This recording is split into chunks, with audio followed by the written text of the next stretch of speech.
70 WPM की speed से dictation start होगी 3 सेकंड बाद।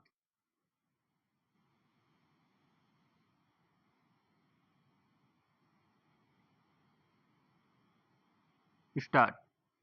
प्रवर्तन निदेशालय यानी ईडी ने शराब घोटाला मामले में दिल्ली के मुख्यमंत्री अरविंद केजरीवाल को 8वीं बार समन भेजा है, मगर अब तक वे कोई न कोई वजह बताकर उसके सामने पेश होने से बचते रहे हैं।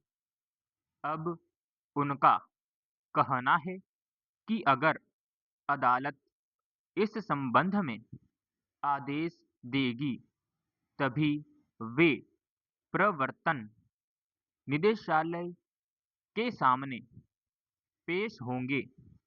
हालांकि यह समझना मुश्किल है कि किसी सरकारी एजेंसी की ओर से इस तरह बार-बार समन भेजे जाने की अनदेखी करने की वजह क्या सिर्फ खुद को निर्दोष मानना है या फिर आंख मिचौली जैसा कोई खेल है जिसमें आखिरकार उनसे पूछताछ होनी ही है।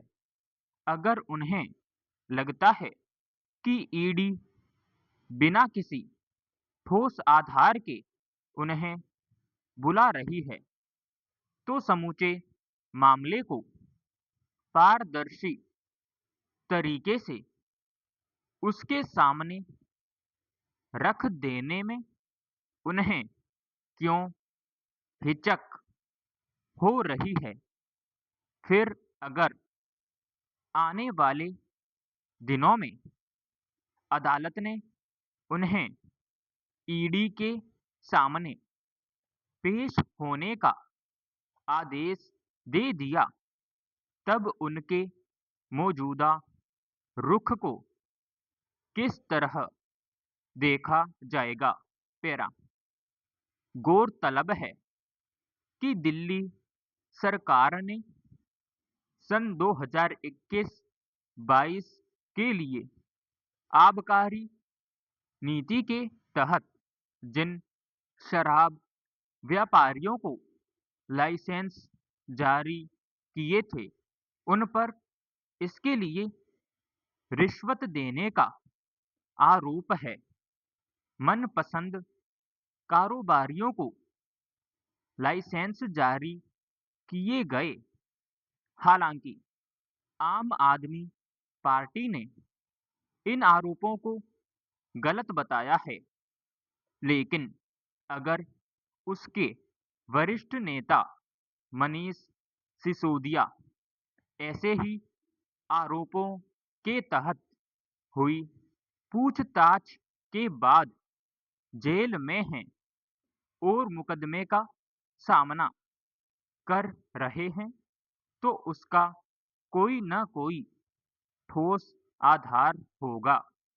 शायद यही वजह है कि अब ईडी सरकार में सबसे अहम पद पर होने की वजह से अरविंद केजरीवाल को पेश होने के लिए कह रही है। अगर केजरीवाल को लगता है कि इस मामले में वे पूरी तरह पाक साफ है, तो पूछताछ से बचने के बजाय वे सारी तस्वीर सामने रख दे सकते हैं।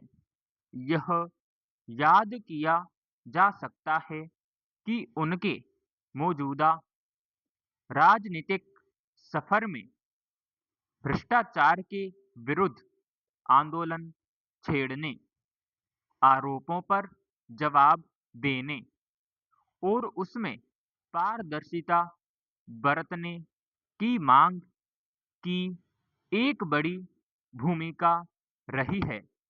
इसलिए अब अगर भ्रष्टाचार के आरोपों के संदर्भ में उनसे पूरी तरह स्पष्टता और पारदर्शिता की उम्मीद की जा रही है, तो यह स्वाभाविक ही है।